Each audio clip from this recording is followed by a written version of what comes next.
Hi guys, this is just a quick review on what I think of the FTX Outback Fury. As you can see, it's not standard looking anymore. I have done a few modifications on it to make it my own.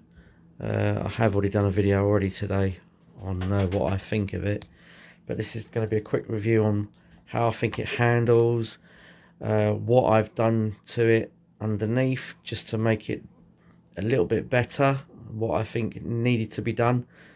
So let's just dive into it.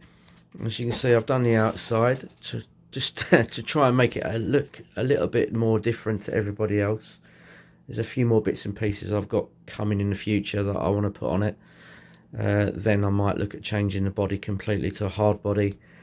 But before I do all that, I've got a few upgrades to do on suspension because it's very sort of top heavy now. So anyway, right, what I did first off when I got this, I took the body mounts off, as you can see, and I put magnets on it. Now magnets are fantastic.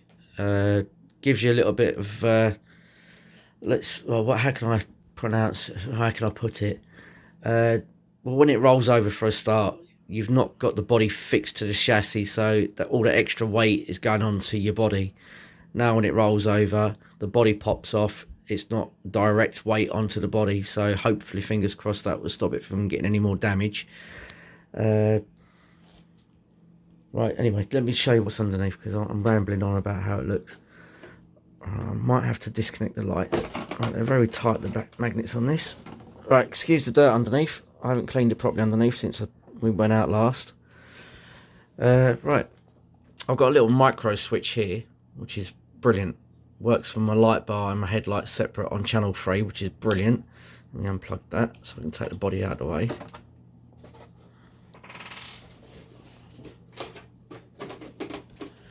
Right, let's disconnect that. I don't know why that's still connected. I should have disconnected that when I got home the other day.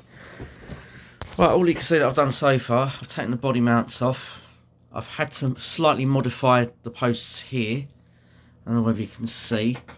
There's a little tiny slit, which is just there, which I had to do with a little saw, so I could actually use it as a clamp. So when I done screw up, it tightened it up so it stops these from pulling out, which is great. That worked a treat.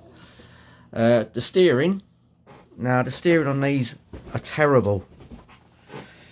The angle is useless. So what I had to do on this, which I've seen a lot of other people do on YouTube, on the back of the knuckle, just here, there was a little nub sticking out.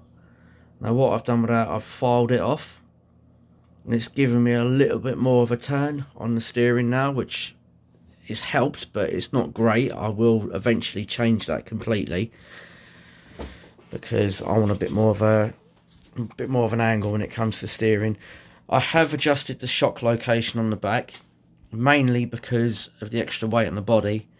Now I've been told having it tilted slightly forward does help, so I've moved it forward and I've come down. I was on the top hole, I've brought it down to this hole here because mainly the body, the weight of it just drags it down so much more. I was getting rub on the back tyre.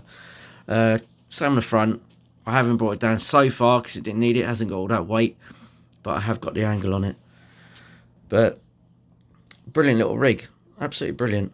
I love it. As you can see in the pictures in the background, me and my cousin, we go out pretty much every other day or every weekend, and we go out rambling everywhere.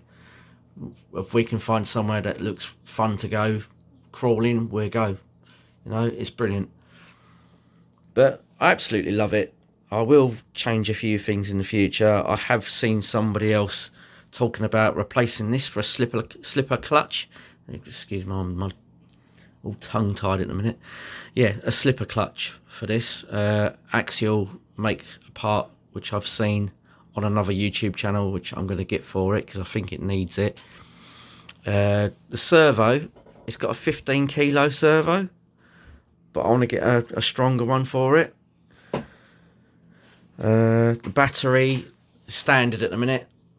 I do need a bigger battery now, considering I've got all the extra lights on the top of the body and it's carrying all that extra weight. So yeah, it needs a bigger battery to make me run time last a bit longer. But yeah, it's brilliant, absolutely brilliant. I recommend it to anybody that wants to start going out RC crawling. It's fun, it really is fun.